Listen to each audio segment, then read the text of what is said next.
जय सिया राम दोस्तों। जय मां नंदा देवी यूट्यूब चैनल में आप सभी का स्वागत है दोस्तों। जो भी भाई लोग अपना घर बनाने की सोच रहे हैं उनको किन किन बातों का ध्यान में रखकर अपने मकान का कार्य शुरू कराना है। नहीं तो दोस्तों होता क्या है, अक्सर बाहरी ठेकेदार आपकी शराफत का फ़ायदा उठा लेते हैं। आपको नॉलेज नहीं होता है तो वो इसका फ़ायदा उठा लेते हैं। दोस्तों जब भी जो भी भाई लोग मकान बनाने की सोच रहे हैं उन्हें किन किन बातों को ध्यान में रखकर अपना कार्य कराना है, वो बातें आज आपसे डिस्कस करेंगे। जैसे सबसे पहला स्टेप आता है दोस्तों फाउंडेशन। अब फाउंडेशन पूरे मकान का मेन चीज़ होता है, मेन पार्ट होता है कि फाउंडेशन मजबूत होगा तो मकान आपका ऑलरेडी मजबूत होगा। आपको किस तरीके से काम कराना है, किस तरीके से फाउंडेशन पे काम करना है, इस बात को आपको विशेषकर ध्यान रखना है दोस्तों। सबसे पहले आपको इस बात का नॉलेज होना चाहिए कि कॉलम की जो गहराई है, फाउंडेशन के कॉलम की जो गहराई है वो कितनी होनी चाहिए। दोस्तों सबसे पहले अगर आप अपना सिंगल या डबल फ्लोर बनाने की सोच रहे हैं तो कम से कम 3 और या तो 4 फीट, कुछ लोग 5 फीट भी करते हैं। ये वहाँ पे की ज़मीन पर डिपेंड करता है कि ज़मीन कैसी है। अगर नीचे पानी ज़्यादा है तो आप 4 फीट का यूज कर सकते हैं, क्योंकि नीचे आपकी दलदल ज़मीन भी निकल सकती है। तो दोस्तों आपको इसी तरीके से कार्य करना है। फाउंडेशन की जो चौड़ाई होगी वो कम से कम 3 फीट और गहराई कम से कम 4 फीट। 4 फीट गहराई लेके दोस्तों आपको उस कॉलम को पूरा नीचे कंक्रीट और सीमेंट के मसाले से भरना है। उसके नीचे एक जाल बनाना है दोस्तों। जाल जो बनेगा दोस्तों, जो नीचे आपका जाल पड़ेगा वो हो 3x3 का कम से कम होना चाहिए। उस जाल में आपकी 4 सूत यानी 12 mm की सरिया का कम से कम यूज होना चाहिए दोस्तों। कुछ ठेकेदार क्या करते हैं, उसमें 3 सूत की सरिया का यूज कर देते हैं, तो फ्यूचर में आपको दिक्कत आने वाली है दोस्तों। इसलिए सबसे पहले आप उसको चेक करें कि नीचे जाल 4 सूत की सरिया का कम से कम हो, और वो सरिया की जो आपस में जो दूरी है दोस्तों वो कम से कम 6 इंच हो, 6 इंच या 7 इंच हो। इससे ज़्यादा दूरी ना हो। कुछ लोग 10-10 इंच कर देते हैं दोस्तों, तो वह भी आपको फ्यूचर में आपको दिक्कत दे सकता है दोस्तों।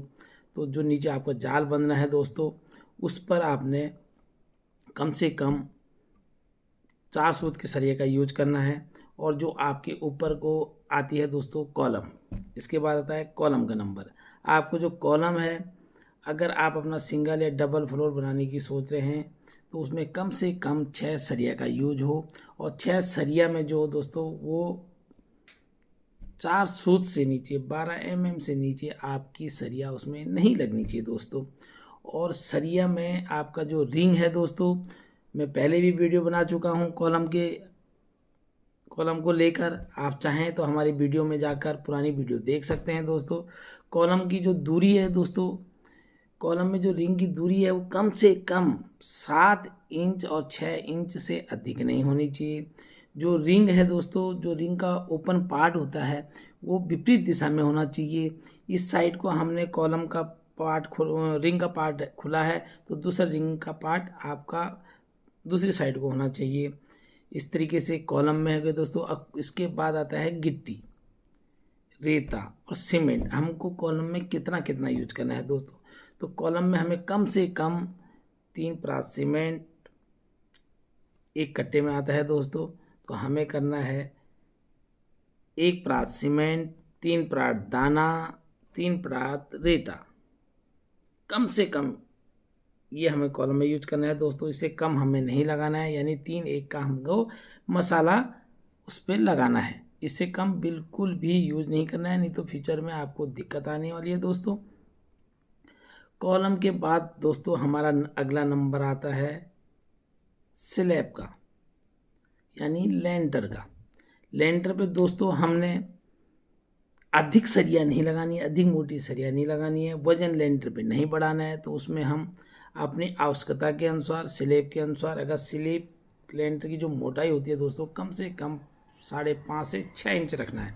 क्योंकि आजकल हमारे जो फैन बॉक्स रखते हैं, लगाते हैं जो हम उसको, वो कम से कम उसकी जो थिकनेस होती है दोस्तों वो कम से कम 4 इंच होती है। तो हमें कम से कम लेंटर की जो थिकनेस रखनी है दोस्तों वो कम से कम 6 इंच रखनी है, ताकि जो फैन बॉक्स के ऊपर भी 1-2 इंच मसाला आ सके, जिससे हमारा लेंटर लीकेज ना हो।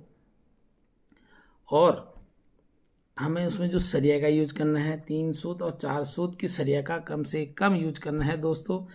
कुछ लोग अधिक सरिया डालकर सोचते हैं कि हमारा लेंटर मजबूत हो जाएगा, लेकिन वो दोस्तों वो चीज़ गलत है। अधिक वजन डालने से भी आपका मकान जो है वो कमज़ोर पड़ सकता है। हमें सबसे पहले चीज़ ये ध्यान में रखनी, अनावश्यक वजन मकान के ऊपर हमें नहीं बढ़ाना है, वजन मकान के ऊपर नहीं देना है, जिससे हमें कि फ्यूचर में दिक्कत आ सकती है, हमारा मकान बैठ सकता है, मकान में दरारें आ सकती हैं।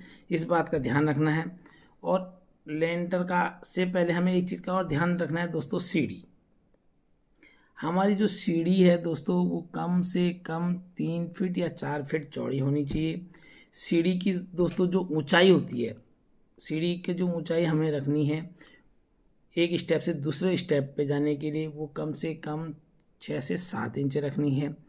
और सीढ़ी की जो चौड़ाई होती है दोस्तों वो कम से कम हमने 10 इंच रखनी है, कम से कम 10 इंच रखनी है।